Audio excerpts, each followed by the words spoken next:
by, like I said, scrutinizingly studying Srila Prabhupada's books, looking up each and every word in the dictionary, understanding the syntax of his sentences, how the words are related to one another, how they influence one another, how the topic is described from numerous angles and points of view. Prabhupada is a master at presenting Krishna consciousness. We're just amateurs in comparison with him. But what he was doing was, when he would translate, he would have 4 or 5 different commentaries by the great spiritual masters in Sanskrit in front of him. And he would take the best from each and combine it into his purports. In just the right words. And he had this big, thick dictionary, the Oxford Oxford Collegiate Dictionary. Big, thick thing about like that. And he would look up the words in the dictionary until he got just the right word to mean precisely what he intended it to mean. How are we going to understand what Prabhupada intended unless we also use the dictionary to find out the precise meaning of the word in each particular sentence? And because my God brothers did not do this, they did not duplicate Prabhupada's teaching, and now they're changing the books. Changing the books. They're finished. They're finished. They're going off the cliff. Instead of trying to duplicate Prabhupada's teaching, now they're changing it. So there's no hope. So the highly developed soul always remains satisfied in himself by realizing himself. Realizing. What does realizing mean?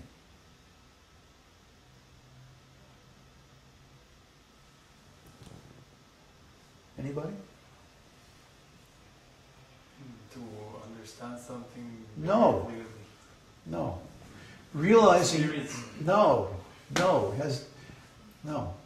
Realizing means to bring into reality or manifestation. To become something. To actually be something. Realizing means, in other words, to realize that you're a devotee of the Lord is different from thinking you're a devotee of the Lord, or imitating a devotee of the Lord, or just saying you're a devotee of the Lord. To realize that you're a devotee of the Lord is to really become a devotee of the Lord. To have an intimate, eternal, transcendental, personal, direct relationship with the Lord. Okay? So Prabhupada says here, he remains always satisfied in himself by realizing himself as the eternal servitor of the Supreme Lord. That means he actually becomes the eternal servitor of the Supreme Lord. He doesn't just think about it. He doesn't just say prayers and do rituals about it. He actually becomes that. Try to understand. He has a real relationship. It's not just theoretical. It's not just words. It's not just theology or philosophy. He really is the eternal servitor of the Supreme Lord. It's not an act. It's not a play. It's his real life. He puts his life and soul into being the Lord's servant. This is self-realization. It's not just theoretical, not just abstract. You can't just be a spectator. I get the feeling we talked about this on the forum this week. Sometimes I get the feeling that everybody is just like spectators, just watching us on TV or something. It's like this is a reality show, right? The devotees in Chile. Oh, what are they going to do next? Oh, now the kitten got kidnapped. It's a soap opera. Everybody's watching for the next episode. Drama. The next episode of the drama. What outrageous thing is Babaji going to say this week?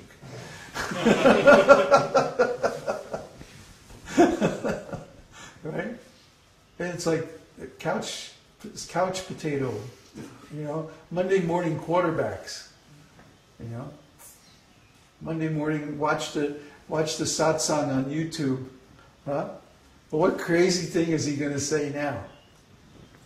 What outrageous claim is he going to make now? Huh? What impossible instruction is he going to give this time? Okay, this week's impossible instruction is to take one verse in Bhagavad-gītā, any one that you like, and look up every word in the verse in the Sanskrit dictionary on our site.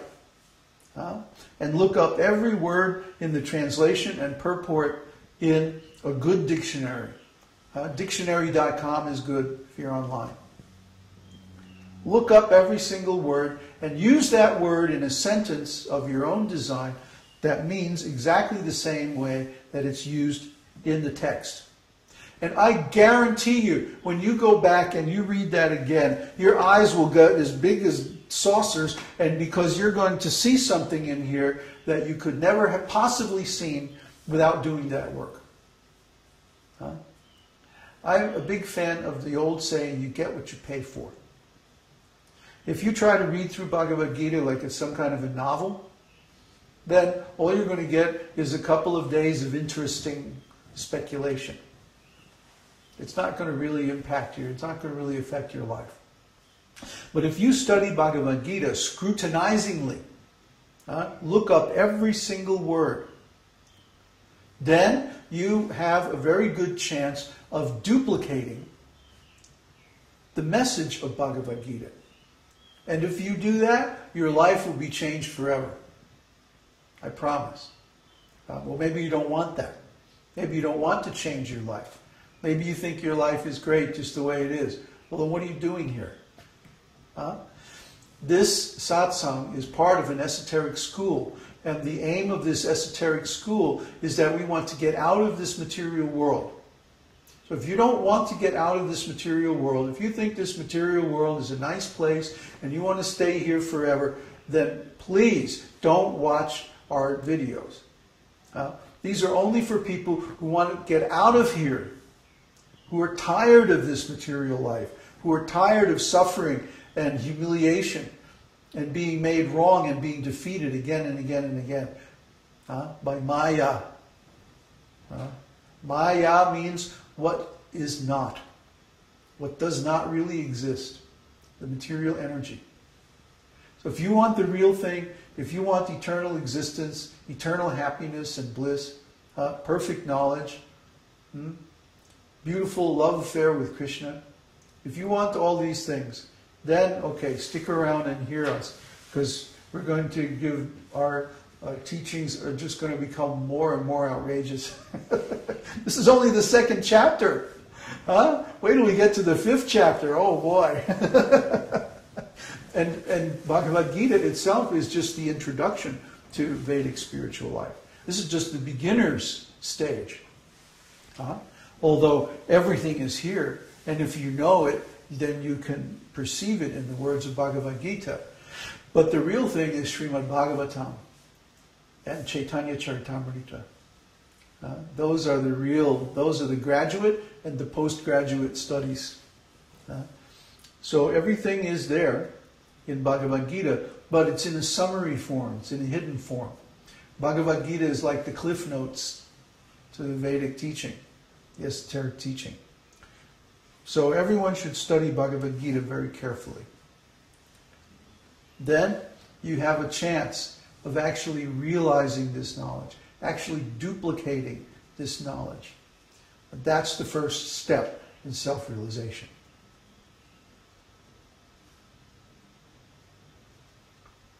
So,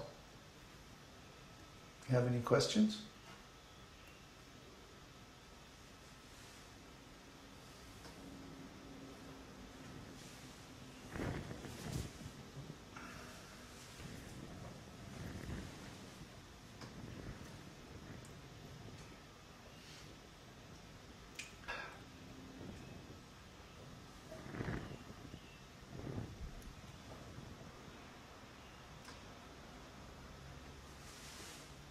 There's only one question, but it's not related.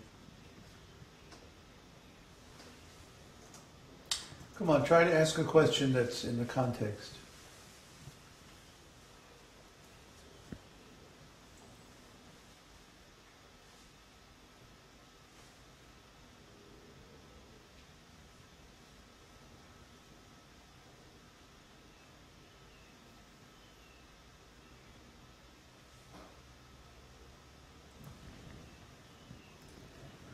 I'm warning you, if you don't ask a question, I'm going to start talking again.